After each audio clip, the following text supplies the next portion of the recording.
bomdod namozini o'qib bo'lgandan keyin Qur'oni Karimdagi sura Al-Hamddan 3 oyat. Estaizu billah. Alhamdulillahi robbil alamin. Ar-Rahmanir Rahim. Maliki yawmiddin. Undan keyin la ilaha illalloh yaf'alu ma yurid. Ikkinchisi. Uchinchisi Allohumma antal g'aniyyu va nahnul fuqaro. Shu duoga.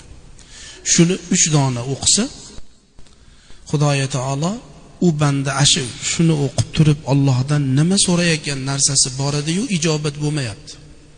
Ashini so'rasa Alloh beradi debdilar.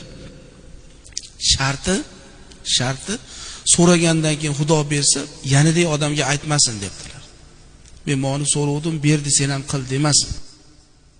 Degan kuni keyingi so'rayotgan narsa to'xtab qolar ekan. Tushuntira olyapman-a? Shuni o'qiydi-da, Allohdan haligi hojatini so'raydi. Alloh menoni ber deb so'raydi. So'ragandan keyin u amalga oshar ekan, albatta. Amalga oshgandan keyin men shuni ishni qiluvdim, Xudo berdi, sen ham qil dema, deyaptilar.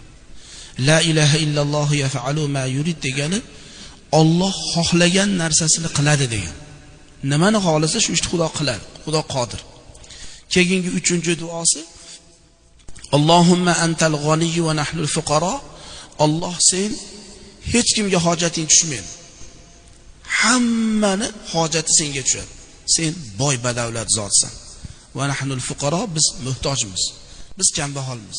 Hammamiz hojatimiz senga tushadi degan ekan.